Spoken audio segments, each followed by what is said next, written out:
आप सिर्फ सोचिए कि 5 साल पहले इन लोगों ने क्या कहा था। इन लोगों ने हर कोशिश की कि हमारी वायुसेना को राफेल जैसे एडवांस एयरक्राफ्ट न मिल पाए। इन्होंने अप्रचार किया कि हिंदुस्तान एरोनॉटिकल लिमिटेड को, एचएएल को खत्म किया जा रहा है।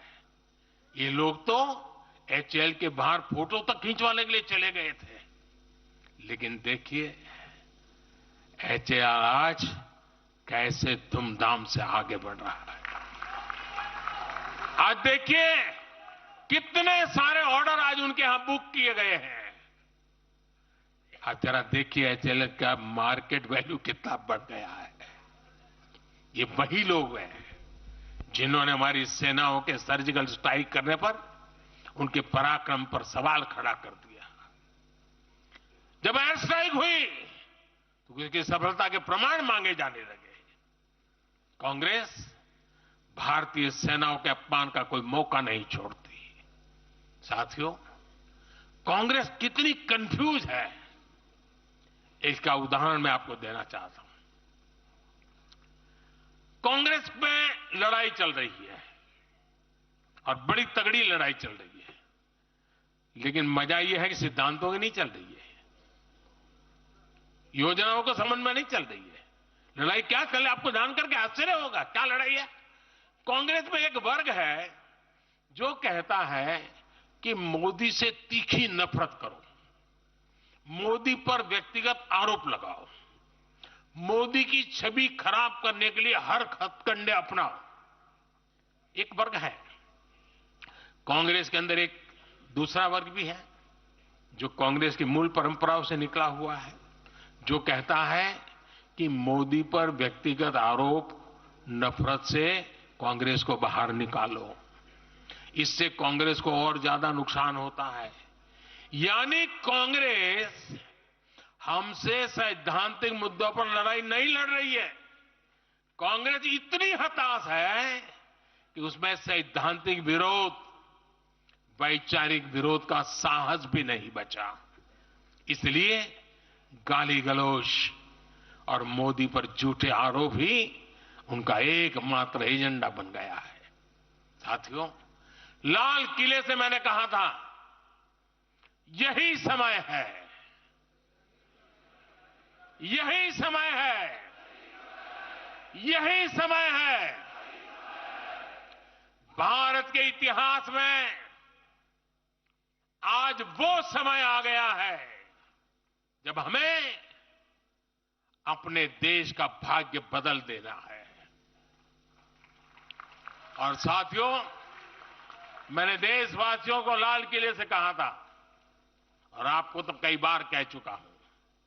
मैंने देशवासियों को कहा था कि अगर आप 10 घंटे काम करेंगे तो मोदी 11 घंटे काम करेगा।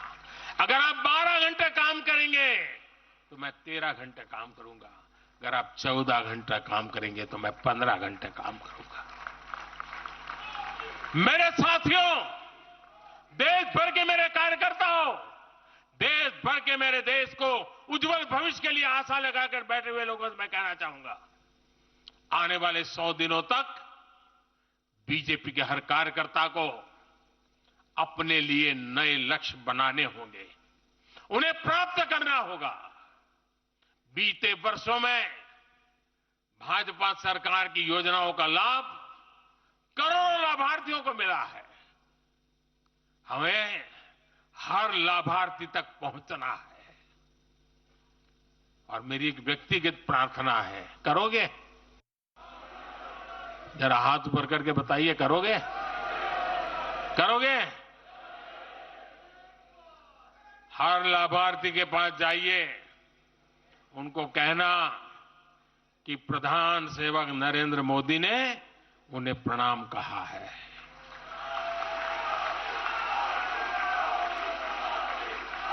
और इसमें आपको नमो ऐप से भी बहुत मदद मिलेगी। आप नमो ऐप के जरिए मेरा प्रणाम और मेरी चिट्ठी उन लाभार्थियों तक जरूर पहुंचाएंगे। किसी भी बूथ में भी फर्स्ट टाइम वोटर ऐसा ना हो जिस तक बीजेपी का कार्यकर्ता पहुंचा ना हो। आपको उन्हें पिछले 10 वर्षों के काम और आने वाले 5 वर्षों के प्लान, इसके विषय में जरूर बताना है। मैं आपको उन्हें नमो ऐप पर विकसित भारत का ब्रांड एम्बेसडर बनाने के लिए हमें उसको जोड़ना है। वो हमारा एम्बेसडर है। मतदान के दिन इन सभी मतदाताओं को बूथ पर लाकर हमें कमल निशान पर मतदान करवाना है और जहां एनडीए के साथी हो उनके निशान पर मतदान करवाना है। साथियों, हमें याद रखना है, हमें सिर्फ सरकार बनाने के लिए लोगों को नहीं जोड़ना, बल्कि देश बनाने के लिए भी तो लोगों को जोड़ना है। जो किसी भी कारण से अभी भी भाजपा से दूर है, उन तक हमें पहुंचना है। सबका साथ, सबका विकास ही हमारा मंत्र है। हमारे स्वतंत्रता सेनानियों ने जो सपने देखे थे, अब उन्हें पूरा करने का समय आ गया है और इसके लिए भाजपा जरूरी है। इसके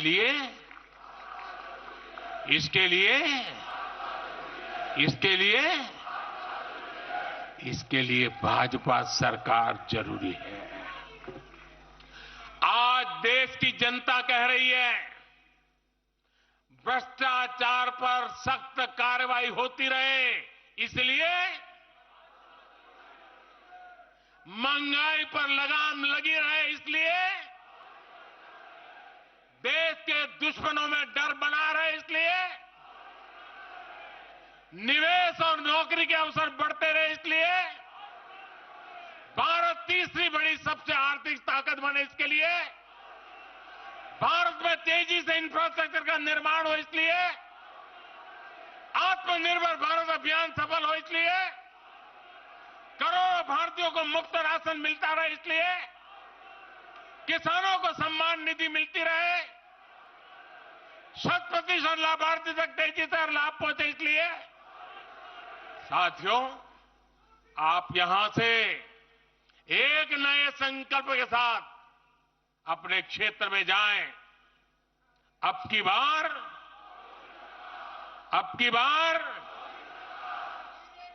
400 पार, अब की बार इस मिशन पर हमें जुट जाना है। आप सबको मेरी तरफ से अनेक अनेक शुभकामनाएं हैं। मेरे साथ बोले, भारत माता की, भारत माता की, भारत माता की। मैं समझता हूं अभी वंदे मातरम होने वाला है। माननीय प्रधानमंत्री जी के संबोधन के बाद अभी राष्ट्रगान होगा। तो प्रधानमंत्री नरेंद्र मोदी को आप यहां पर सुन रहे थे और साफ तौर पर 2024 को लेकर किस तरीके से चुनाव में जुट जाना है, किस तरीके से हर एक कार्यकर्ता